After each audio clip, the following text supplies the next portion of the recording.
বের হলেই হলো।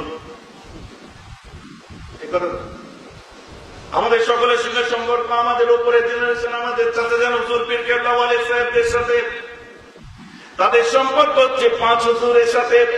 আপনাদের সম্পর্ক আমাদের সাথে, আমাদের সম্পর্ক হচ্ছে ওয়ালি সাহেবদের সাথে, চাচাদের সাথে তাদের সম্পর্ক 5 হুজুরের সাথে, তাদের 5 হুজুরের সম্পর্ক মুজাদ্দিদ জামান দাদা হুজুর পীর কেবলার সাথে তার সঙ্গে সম্পর্ক হচ্ছে, হযরত শাহ শফি ফাতে আলী ভাইসির সঙ্গে তার সঙ্গে সম্পর্ক হচ্ছে, নূর মোহাম্মদ শাহ খামির সাথে তার সঙ্গে সম্পর্ক হচ্ছে, ইসলাম আহমদ বেরলভীর সঙ্গে তার সঙ্গে সম্পর্ক, হযরত তারকাবা মুসালসাল হযরত মাসুম রব্বানির সাথে তার সঙ্গে সম্পর্ক হচ্ছে, হযরত মুজাদ্দিদ আল-কিসানির সঙ্গে, এদিকে ইব্রাহিম আদম বিন নূরি থেকে বাহাউদ্দিন নকশবন্দি, সুজাতুল শাহলিল্লাহ মাদাদালভি, আব্দুল্লাহ মাদাদালভি, আব্দুল আজিজ মাদাদালভি, এভাবে তারকাবা মুসালসাল হযরত খাজা বাকি বিল্লাহর সাথে তার সঙ্গে সম্পর্ক, তারকাবা মুসালসাল হযরত খাজা কুতুবউদ্দিন বখতিয়ার কাকি তাদের সমসাময়িক হচ্ছে, হযরত নিজামুদ্দিন আউলিয়া তার সঙ্গে নিসবত হচ্ছে, হযরত খাজা গরিবে নওয়াজ হযরত মুঈনুদ্দিন চিশতির সঙ্গে তার সঙ্গে সম্পর্ক, হযরত উসমান হারুনির সাথে আপনাদের সঙ্গে সম্পর্ক যে দেখতে কোথায় হুজুরের আওলাদ হযরত আব্দুর রহমানের সাথে তার সঙ্গে সম্পর্ক নিসবত হচ্ছে, কোথায় হযরত আব্দুর রাজ্জাকের সাথে আব্দুর রাজ্জাকের সম্পর্ক হচ্ছে, আব্দুর রাজ্জাকের সম্পর্ক হচ্ছে বড় পীর আব্দুল কাদেরুল জিলানীর সঙ্গে তার সঙ্গে সম্পর্ক হচ্ছে, তারকাবা মুসালসাল হযরত ইমাম মুসার সাথে তার সঙ্গে সম্পর্ক, ইমাম রাজির সঙ্গে তার সঙ্গে সম্পর্ক, ইমাম সুনাইদের সঙ্গে তার সঙ্গে সম্পর্ক হচ্ছে, ইমাম মুসা কাজিমের সঙ্গে তার সঙ্গে সম্পর্ক, ইমাম জাফর সাদিকের সঙ্গে তার সঙ্গে সম্পর্ক, ইমামে বাকিরের সাথে ইমাম বাকিরের সম্পর্ক, তার আব্বা ইমাম যাইনুল আবেদিনের সাথে ইমাম যাইনুল আবেদিনের সম্পর্ক, তার আব্বা ইমাম হুসাইনের সাথে হুসাইনের সম্পর্ক, হযরত আলীর সাথে আলীর সম্পর্ক, হযরত উসমান গনির সাথে উসমান গনির সম্পর্ক, হযরত আলীর সাথে আলী আর উসমান গনির সম্পর্ক, হযরত ওমরের সাথে ওমরের সম্পর্ক, আবু বকরের সাথে আবু বকরের সম্পর্ক, আমার রাসূলের সাথে আর আমার রাসূলের সম্পর্ক আমার আল্লাহর সাথে।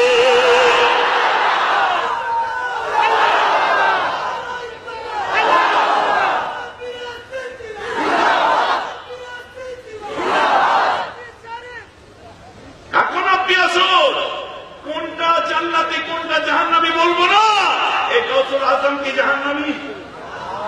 ইমাম বাকের, ইমাম যাইনুল আবেদিন, ইমাম হুসেন, এই যে লিস্টটা শোনালাম, এরা কি জাহান্নামী? এরা জাহান্নামী যদি কেউ বলে এদের সাথে জাহান্নামে যাব, তা অন্য কারোর সাথে জান্নাতে যাব না।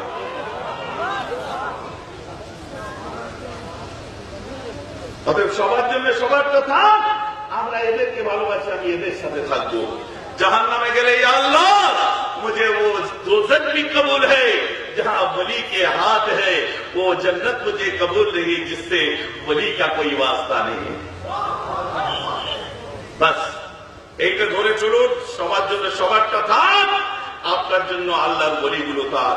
বাকি রইল এবারে জামাত ইসলামী, গায়রে মুকাল্লিদিন, যারা আপনার লামাঝাবি আছে, এদের তো হোল ওয়ার্ল্ড থেকে সব বাতিল ফিরকা কাফের ফতোয়া দিয়ে রেখেছে, জানেন। এখন আমার দুঃখ লাগছে কি, দিনের বেলায় সব আলাদা আলাদা, আর রাত্রে হয়ে গেলে সব এক হয়ে পুরপুরা সিলসিলা ওলিদের বিরুদ্ধে, অথচ দিনের বেলায় আলাদা। এ তাবলীগ জামাতের বিরুদ্ধে আইনুল বাড়ির কিতাব লিখা আছে, দেখেন মনে হয় এদেরকে কাফের কুকুর করে ছেড়ে দিয়েছে। আহলে হাদিসদের মত অনুযায়ী তাবলীগ জামাতেরা হচ্ছে আপনাদের হিদায়াত সম্পর্কে কত কি লিখেছে দেখো,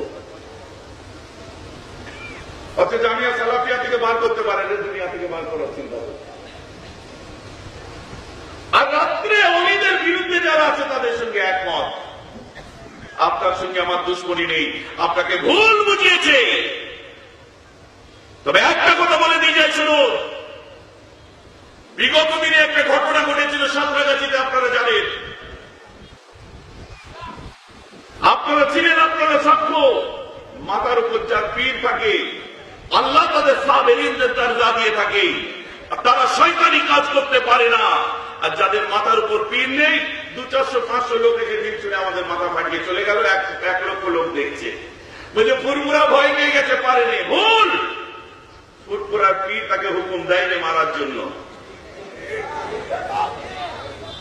ঝগড়া করার হুকুম দেয় নাই, কারণ রহমানি পথে যারা চলে তারা শয়তানের হুকুম দিতে পারে না।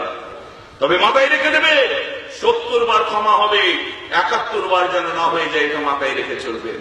তখন শরীয়তের মধ্যে কিন্তু যেমন একদিকে আল্লাহ রাসূলের আদর্শ আছে,